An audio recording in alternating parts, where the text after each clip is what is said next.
We all dream about being wealthy, don't we? Financial freedom, a nice retirement. It's that classic picture. Absolutely. It's the goalposts we're often given. But what if that standard way, the usual roadmap, working for decades, saving maybe 10%, investing carefully, hoping the market plays nice, and what if that takes like 50 years or even more? Yeah, and the payoff only comes when you're, well, older. Exactly. What if that freedom doesn't arrive until you're in your late 60s, 70s, maybe even later, and maybe not guaranteed either? It's the slow and steady approach, the accepted wisdom. Right. But what if it only gets you there when you're not exactly young and energetic enough to maybe fully enjoy it? Today, we're diving into some source material that really pushes back on that whole idea. We're looking at excerpts from The Millionaire Fastlane by MJ DeMarco. Yeah, and his premise is pretty bold. He basically claims he cracked wealth's code, made his first million by 31, retired at 37. And the story goes it all started from a chance encounter, right? Yeah. Seeing a young guy with a Lamborghini. Exactly. It wasn't just about the car itself, but it sparked this idea in him to, as he puts it, rebel against financial mediocrity and seriously question that standard path. He suggests there's a completely different way, a roadmap for, well, getting rich faster. And that's what we want to unpack in this deep dive. We're going to explore the core ideas, the different roadmaps he talks about, and understand why he thinks that conventional wisdom is, well, flawed. And critically, what specific insights or steps he offers for building wealth while you're actually still young enough to really make the most of it. Yeah, this is for you, the listener, if you're looking for a quick, thorough way to get your head around these concepts straight from the source material. And it's important to say this isn't a story about inherited money or being famous or anything like that. No, not at all. The source says his journey involved, like, studying young millionaires who weren't famous, looking for the common denominators. That's where the Fastlane idea came from. And he's apparently quite open about the struggles. Oh yeah. Talks about odd jobs, early business failures, getting pushback from family. His mom apparently kept saying, "Get a job, baby." Huh. Relatable for some, I bet. Totally. And there's this moment he describes, kind of low point, driving a limo in a Chicago blizzard-soaked migraine, just feeling completely miserable. And that frustration became a catalyst, a turning point. Exactly. It led him to think about how people approach money and life, and he ended up categorizing it into 3 main financial roadmaps. Each roadmap governed by a different kind of wealth equation, leading to a very different place. He calls them the sidewalk, the slow lane, and the fast lane. Let's start with the first one, roadmap number 1. The sidewalk. This, according to the author, is the road that leads straight to poorness. And the mentality here is it's all about short-term gratification, right? Often irresponsible with money. Yeah, living right on the edge financially, little or no savings, usually carrying debt, just getting by. What are the signs someone might be on this path? Well, the source mentions living paycheck to paycheck, always finding ways to justify spending money they don't really have. That feeling of there's got to be more than this. Okay. And a big one. Yeah. Blaming external stuff when things go wrong. I got laid off, the car broke down, unexpected bills. It's always something else's fault. It's kind of an illusion then, like pleasant today is built on borrowing from tomorrow. Precisely. Using debt to fund today's lifestyle. But the author argues that inevitably leads to really tough tomorrows. More work, more debt, more stress. It catches up. And planning. Is there any financial plan on the sidewalk? According to the source, no, not really. Relying on maybe winning the lottery or an inheritance or government help. He's very clear that's not a financial plan. So the first step is just recognizing it. Yeah, acknowledging you're on that path and deciding to actively create a plan instead. He also has a really interesting take on what wealth is. It's not just expensive things. Not at all, especially if they're bought on credit. He argues true wealth is more about relationships, your health, and crucially, your freedom. Oh. Good. Buying stuff you can't afford, finance stuff, actually destroys that true wealth. He calls financing a fancy car you couldn't pay cash for impersonating wealth. It's a detour. That makes sense. And that connects to this idea of lifestyle servitude. Exactly. When you use credit to constantly upgrade your lifestyle, financing the car, the furniture, the latest gadgets, those big vacations, you basically create this parasite. A parasite? That sounds dramatic. Well, it feeds on your freedom. It locks you into jobs, maybe jobs you hate, just to pay for all those obligations you've taken on. Ah, I see. So the instant gratification is the bait. Right. It leads to debt, and he uses this analogy, obesity. Short-term pleasure leads to long-term pain and constraints. And what about luck? People on the sidewalk often think rich people just got lucky, right? Yeah, that's a common belief he identifies. But he really pushes back on it. He argues luck isn't just random. It's more like a product of, process, taking action, working hard, putting yourself out there to increase the chances of getting lucky. So it's about probabilities, not just waiting for a lightning strike. Exactly. He contrasts this with sidewalkers chasing those big hits like the lottery. They're event-driven, looking for that one big score instead of focusing on a process. And those get-rich-quick schemes target that mindset. Precisely. They prey on that desire for an event, not the commitment to a process. He also mentions victimitis. What's that about? It's that tendency to blame everyone else or the system, seeing yourself as like a helpless passenger, a hitchhiker, expecting someone else, the government, society, to fix things or pay your way. He contrasts that sharply with taking responsibility, owning your choices, your mistakes, even your failures. Taking the driver's seat. Exactly. When you do that, failure isn't the end. It becomes wisdom if you own it and learn from it. Okay, so that's the sidewalk. Pretty clear picture. Let's shift to the second roadmap, the slow lane. Roadmap 2, the slow lane. Yeah, this is the one most people know. The standard, conventional get-rich-slow plan. This is the script, right? Get a good job, work for, 40 or 50 years, save diligently, maybe 10% in your 401k. Rely on the stock market, compound interest, hoping for that, say, 8% average return over decades and decades. And the promise is you'll retire rich, maybe at 65, maybe 70. Right. But the author is pretty critical of that timeline. He looks at historical data and says, maybe it takes even longer, maybe you're 90. He calls the whole plan a sucker's bet. Why a sucker's bet? Because it basically eats up your entire active adult life. You spend your best, most energetic years working, deferring wealth and freedom until you're potentially too old or frail to enjoy it. He has that quote, doesn't he? Something about wheelchairs and Lamborghinis. Yeah, wheelchairs don't fit in the trunks of Lamborghinis. The point being, you might have the money eventually, but maybe not the health or the vitality or even just the time left to really live freely. So he breaks this down with an equation too, the slow lane wealth equation. He does. It's basically your job, which is your intrinsic value, like your hourly wage times hours worked, or just your salary PLUS market investments, which is time multiplied by yield equals your wealth. Job plus market investments? Wealth. Seems simple enough. Yeah, but he argues it's a mathematical prism. How so? Because the key variables, the things you multiply, are limited and mostly out of your control. You can't really leverage time exponentially. There are only 24 hours in a day, right? You can't work 500 hours a week. True. And your working life is finite. Plus, compound interest needs a huge amount of time with smaller sums to really take off. And the yield isn't guaranteed. It depends on the market. Small numbers multiplied over time just don't get you rich fast.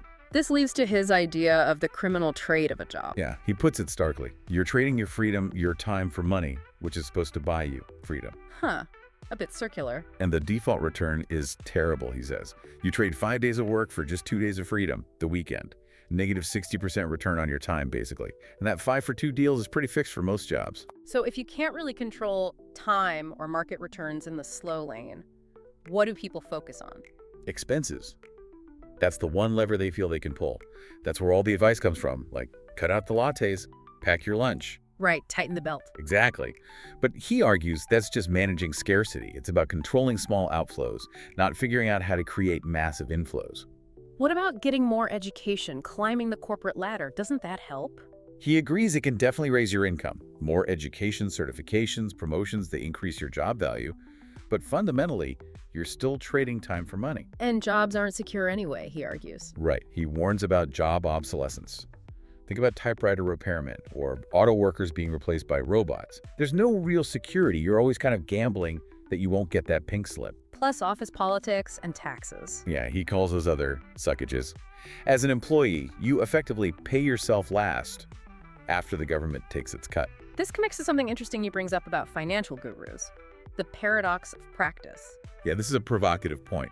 He suggests that some well-known figures who preach the get-rich-slow gospel, focus on mutual funds, 401ks, maybe die and hold real estate, they didn't actually get wealthy following that advice themselves. How did they get wealthy then, according to him? By using Fastlane principles. selling millions of books, building huge personal brands, doing speaking tours, basically by being the creator and owner of a system that scaled, not just a participant following the standard advice. To look at how they made their money, not just the advice they give. That's the challenge he poses.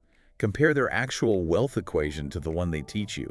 It makes you think. He also lists dangers of the slow lane. 7 dangers, he says. And 5 of them are things you can't really control. Major health problems, losing your job, inflation eating away savings, big market crashes, your job skills becoming obsolete. So only lifestyle choices and maybe education feel controllable. Pretty much, yeah. It highlights the lack of control inherent in that path. And what about the people who do make it to millionaire status on the slow lane, the millionaire next door type? He argues they often live very frugally. Modest cars, infrequent vacations, coupon clipping. It looks more like upper middle class than truly rich with abundant freedom, in his view. And $1 million isn't what it used to be. Exactly. He throws out the idea that maybe $5 million is the new $1 million in terms of real purchasing power and freedom. That's why, he suggests, lottery winners who get $1 million after taxes often blow through it trying to live a super lavish lifestyle. It's just not enough to sustain that long term. Okay, so we've got the sidewalk leading to poorness, the slow lane leading to potentially mediocrity late in life. What's the alternative? Roadmap 3, the Fastlane. This is where he says the real action is for creating significant wealth rapidly. Rapidly meaning years, not decades. Exactly. Achieving substantial wealth while you're still young, healthy, and able to enjoy it fully. He's careful, though. He says get rich quick does exist, but not like winning the lottery overnight. More like intentional, accelerated wealth building. Right. Not an instant windfall, but a process that yields results much, much faster than the slow lane. And this has its own equation, too, based on CUL. Yes, CUL. Controllable, unlimited leverage. The math here, he argues, breaks you out of the time constraint of the slow lane. Wealth grows quickly because you're leveraging variables that aren't capped, like profit or the value of an asset you build. This requires a big mindset shift, doesn't it? From consumer to producer. That's fundamental. You have to stop thinking primarily about buying stuff and start thinking about creating stuff. Creating businesses, systems, value for other people. Looking at how things work, how companies make money. Exactly. Start analyzing processes, revenue models. The rich are a minority, he says, and it starts with adopting that producer mindset. He talks about a wealth acceleration factor, Balaiwa. How does that compare? So instead of the slow lane, say 8% annual market return WAF, a fast lane business might have a WAF based on industry multiples. His example is medical devices, maybe trading at 17 times earnings. That's a 1,700% WAF. Wow. Okay. Orders of magnitude different. Completely different scale of acceleration. And this can be amplified by selling the business. Liquidation events. Right. Selling a valuable asset you've built your company can literally create millions overnight. But crucially, that requires spending the time, often years, building something worth selling first. A huge part of the fast lane is building what he calls money trees. Money trees, like passive income. Essentially, yes. Yes. Income systems that generate money largely independent of your direct time input. These are the seeds you plant with a fast lane business. What kinds of systems are we talking about? He outlines 5 main types. First, rental systems, think real estate. Rent comes in whether you're working or sleeping, and the property itself can appreciate. He calls it wealth 1.0, maybe 95% passive. Okay, real estate. What else? Second, computer and software systems. Things like software, apps, websites, hugely scalable, easily replicable, and can be very passive once they're up and running well. Content systems. Information products, books, blogs, courses, videos. Also replicable, and often combined with computer systems for distribution, like ebooks or online memberships. He notes this combination is creating wealth very quickly now. Makes sense. Number 4. Distribution systems. This is about getting products or services to the customer. You could leverage existing channels, sell through Amazon, QVC, wholesalers, or build your own distribution network. He stresses that invention is only half the game. Distribution is the other vital half. Got it. And the 5th type? Human resource systems. Basically having other people work for you to scale the business. This can be complex and expensive, he notes, unless you can manage to create disciples, passionate customers, or advocates who essentially promote your business for free. He talks about the power of even a single dollar in this context. Yeah, that even a dollar, as part of a larger system, has potential passive income like earning interest. The real goal is generating enough passive income from a large principal amount that you're free from needing to trade time for money. Like his example of lending out $10 million. Right. At 5-8% interest, that generates something like $41,000 to $66,000 a month passively. That's the kind of income that provides true freedom. And the Fastlane business is the engine to create that large principle. Exactly. That's the key distinction. Compound interest is powerful, he agrees. But its real power for achieving freedom comes when it's applied to a large sum to generate income now, not just slowly accumulating a nest egg over 50 years from small contributions. This leads to something called the law of affection. Yes, crucial concept. To make millions, you have to affect millions, either by reaching a huge number of people that scale, or by providing something of very high value to fewer people, that's magnitude. Scale or magnitude. Right. A small local business usually lacks scale, and some high-value jobs, like being a doctor, have magnitude. But the doctor doesn't own the system the hospital or clinic does. He argues the financial benefit of affection always flows upwards to the owners and producers of the system, not primarily the employees within it. So a Fastlane business needs one or the other, scale or magnitude. It must have the potential for one or both. Okay, this feels like maybe the most important point he makes. Stop chasing money. Chase needs, yes, he emphasizes this repeatedly. Don't start a business just because you want to make money, or even just because it's something you love doing if nobody else wants or needs it. So it's not about do what you love. Not primarily, no. It's about finding real problems, solving pain points, fixing things that frustrate people, filling gaps in service. Money, he argues, is a byproduct of providing value. Solve needs for lots of people, or solve big needs for fewer people, and the money will follow. The market tells you if you're solving a need. Exactly. Sales are the validation. You need to be chasing needs massively through scale or magnitude. But starting a business is hard work. Where does the motivation come from, if not love for the daily grind? Passion. But passion for the end goal, the why. Not necessarily passion for every single task involved. Like his limo driving example, he didn't love that. Right. He hated the job itself, but he was intensely passionate about the goal of financial freedom it was helping him work towards. That passionate why, whether it's freedom, a certain lifestyle, making an impact, that's the ignition. And that makes you willing to make sacrifices. Absolutely. Willingness to sacrifice short-term comfort for long-term extraordinary results. That, he says, is what separates people who push through from most people who find it too hard and give up. Okay, so those are the core ideas of the Fastlane. Now, how do you actually build your Fastlane vehicle? He talks about building yourself first. Yeah, building yourself and the foundation for your business. It starts with recognizing the power of your choices. Every decision, big or small, has consequences. Like his treasonous choice example of drunk driving. Exactly. A choice with potentially devastating, irreversible consequences that throws you completely off track. But even small, everyday choices compound over time, the butterfly effect. They shape your path. And your perception drives those choices. Absolutely. Your underlying beliefs about wealth, about possibility, about money itself, whether you see it as scarce or abundant, directly influence how you act.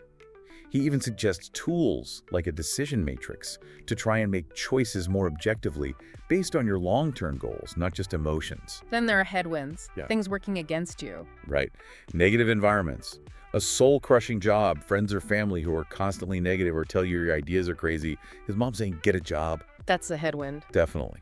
They make it harder to move forward. You need to actively seek out positive influences. People who support your goals create tailwinds. He's quite blunt about bad relationships being roadblocks, draining your energy and time. Evaluate who's in your life. Are they helping or holding you back? Time valuation. Well, This seems critical for the Fastlane. hugely critical. Time is the great equalizer. Everyone has the same 24 hours, and it's finite. Money, on the other hand, he views as infinite. It can always be created or earned. So your free time is way more valuable than money. Vastly more valuable. And indentured time. Time spent working a job you don't control actively steals your free time. The Fastlane goal is to make choices that convert indentured time back into free time. Which brings us back to debt. Parasitic debt. Yeah, he calls it junk in the trunk. It weighs you down, forces you into that indentured time to service it, and steals your freedom, energy, even your health. It's the direct result of instant gratification. The law of chocolate chip cookies? Yeah. Basically, if you don't put the junk food, the debt-funded purchase, in the shopping cart, it can't make you fat burden you at home. Don't take on the debt in the first place. And you need to understand the real cost. Yes, not just the dollars in interest, but the free time you sacrifice, converting it into work time, just to pay it off. Education is key too, but not just formal schooling. Definitely not. Lifelong learning is the oil for the journey, he says. It starts after graduation. Self-teaching through books, the internet, real-world experience is crucial. Using downtime for learning. Driving university. Exactly. Turn your commute into learning time with audiobooks or podcasts. Your workout is exercise university. Waiting in line is waiting university. Always be learning. It keeps you sharp, ready for opportunities. And self-education avoids the debt and conformity of formal institutions. Then there's willingness. Are you willing to rough it for a while? That's a big one. Willing to live in a small apartment, drive an old car, maybe take on an embarrassing side job while you build your Fastlane business. Yeah. That willingness to delay gratification for a much bigger payoff later is key. The pain of staying put has to be greater than the pain of changing. That's how he frames it. The pain of the rat race needs to outweigh the pain of the hard work required to escape it. And failure. We shouldn't fear it. Fear is normal, he acknowledges. But failure itself isn't the end. It's how you gain experience, wisdom. You learn from mistakes, yours and others. The real danger is letting the fear stop you from starting. Don't disengage the brakes. How does he view risk? He distinguishes between intelligent risk and moronic risk. Intelligent risk has limited downside, but potentially huge upside, like quitting your job to start a well-planned business. Moronic risk has potentially unlimited downside for limited upside gambling, reckless behavior. So minimize the moronic. Take the intelligent ones. Yes, and he adds that the regret of trying and failing is usually much easier to handle long-term than the regret of never trying at all. And the perfect time to start. He basically says there isn't one. Waiting for everything to be perfect just empowers mediocrity. You start now with what you have. Okay, so you've worked on yourself. Now building the business itself. Execution, strategy, it has to lead to affection. Yes, the road you choose for your business must have the potential to fulfill the law of affection, reaching millions through scale or magnitude. Many jobs or even small businesses don't have that built in. Right. He argues they can be dead ends for rapid wealth creation because there's no pathway to that kind of scale or massive value delivery that benefits the owner. Business structure matters too. LLCs, S-Corp. Definitely. Avoid sole proprietorships or general partnerships where your personal assets are at risk. Use corporations or LLCs for liability protection and tax advantages. It also reinforces your control. Which brings us to his 5 Fastlane commandments, the tests a business must pass. Exactly. For a business to be a true Fastlane vehicle, he says it needs to satisfy these 5 principles of purity. First is the commandment of need. Yes, it absolutely must solve a real market need or problem, not just your desire to own a business or something you think is cool. Ignoring genuine needs leads to competing solely on price commoditization. Second, entry. Barriers to entry. Right. If it's super easy for anyone to start the same business, competition will be brutal. You either have to be dramatically better than everyone else or ideally create the platform itself. Like being the MLM founder, not the recruit. Yeah, Or selling the shovels in a gold rush. exactly. Avoid jumping into things just because everyone is doing it. That usually means the opportunity has passed, where the competition is already overwhelming. Third, control. You need to be in charge. Absolutely. You need control over your product, pricing, marketing, operations. Don't be a hitchhiker relying entirely on someone else's system, like being just a franchisee with no flexibility, or totally dependent on Amazon's rules if you only sell there. You need to control your destiny. Build your brand, your platform. Makes sense. Fourth is scale. Back to reaching millions. Yes. The business needs the potential to reach a massive audience, scale, or offer something with very high profit per unit, magnitude. If it's limited geographically or has tiny margins, it can't scale effectively in a Fastlane way. This ties back to affection. The owner captures the upside of scale magnitude. And fifth, time. Detaching income from your hours. Crucial. The business must eventually be able to run and make money without your constant direct time input.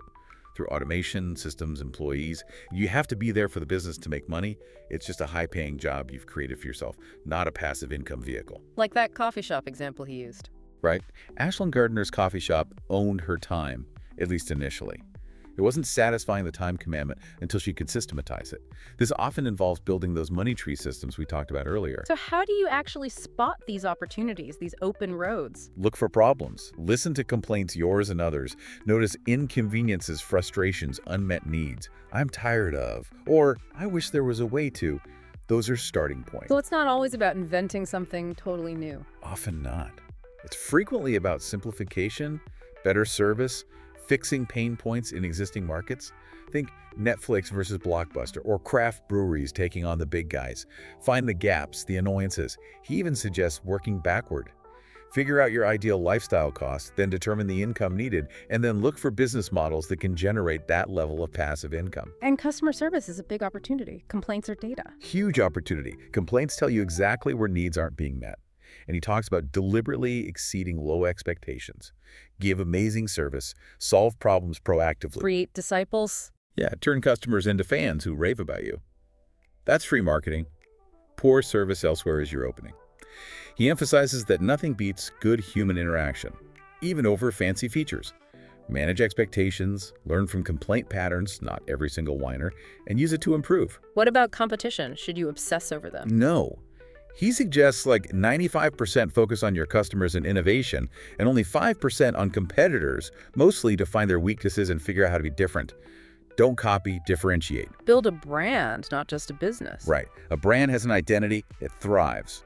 A generic business just survives, competes on price, gets commoditized. You need a strong, unique selling proposition, a USP. What makes a good USP? It needs to be specific, believable, short, clear, and woven into everything you do, every customer interaction. How do you get noticed? Rise above the marketing noise. Be creative. He suggests things like maybe being a bit polarizing, carefully, tapping into emotions, being a little risque, again, carefully, encouraging interaction, being unconventional like those memorable ad campaigns.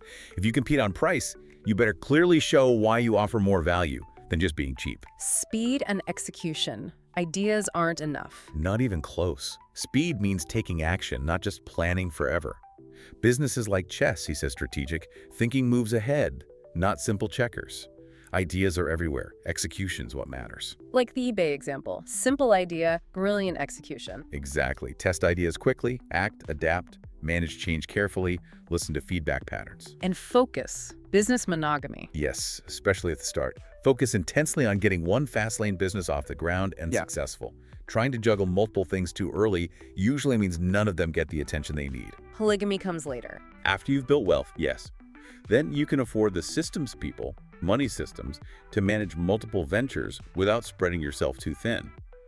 He argues most truly successful entrepreneurs were laser-focused on their first big success. He sums this up with an acronym. Supercharger. Yeah, kind of a checklist. S-Speed, U-Entry, P-Control, E-Scale, R-Time. Then the execution parts. C-Process, H-Educate, A-Replicate, systems. It pulls the key business building elements together. And he anticipates objections people might have, like having debt, no time. Right. He addresses those head on. Things like, I'm drowning in debt, I hate my job but feel stuck, I have no time, my family thinks I'm crazy. What's his general response? He goes back to accountability and mindset. Change starts with your beliefs. Analyze the choices that got you here. Needs are everywhere if you look. Find ways to leverage the time you do have, even if it means sacrificing leisure for a while. It's about taking ownership. What about the hypocrisy question? Criticizing materialism while showing off fancy cars. He tackles that too. His point is, the fast lane isn't about buying stuff you can't afford to impress people. It's about building the financial freedom to afford whatever you genuinely desire without being trapped by debt. So freedom first, then the toys if you want them paid in cash. That's the distinction. Freedom from debt is paramount. The ability to buy is a consequence of that freedom, not the primary goal achieved through debt. He also lists some thou shalt nots, key principles to avoid. Yeah, like don't chase money, chase needs. Don't ignore needs, solve them. Don't rely on luck, rely on process. Don't pay yourself last, like an employee. Pay yourself first by funding your systems. Don't dismiss your dreams. Don't just do what everyone else is doing. And critically, don't take on that parasitic debt. Okay, let's try to pull the core ideas together from this deep dive into the Millionaire Fastlane. All right. We looked at the 3 roadmaps he presents. The sidewalk. Living for today, debt-fueled, blaming others, leading to poorness. Then the slow lane. The conventional path. Trading time for money, slow saving, hoping for market returns over decades, often leading to delayed, uncertain mediocrity. And finally, the Fastlane, his alternative for rapid wealth building, using controllable, unlimited leverage through building businesses that solve needs with scale or magnitude, aiming for income detached from your time. And building that requires working on yourself first, your choices, perception, environment, valuing time, avoiding debt, lifelong learning, willingness, handling failure, and risk intelligently. And then building the business itself according to those 5 commandments: need, entry, control, scale, and time. Finding opportunities and problems, focusing on customers and branding, smart marketing, fast execution, and initial focus. Understanding these different paths, these different ways of thinking and operating really gives you, the listener, the ability to evaluate your own situation. Exactly. The source material really stresses that it's about the power to choose. It doesn't matter so much where you start. What matters are the principles you adopt and the road you consciously decide to travel. And the author leaves us with a really potent final thought, doesn't he? He does. He who chooses the beginning of the road chooses the place it leads to. It is the means that determines the end. So the question for you is, based on the means you're using right now, the road you're on, the principles guiding your choices, what end, what destination is that determining for you? Are your current actions, your current path, actually taking you where you truly want to go? Something definitely worth reflecting on. Thank you for listening. If you found value in this audio, don't forget to subscribe to the channel for more powerful content on motivation, habits, and wealth building. New audiobooks and summaries are uploaded every week, so stay tuned and keep growing. This is Neural Wealth, where your mindset meets your future. Until next time, stay focused, stay hungry, and stay inspired.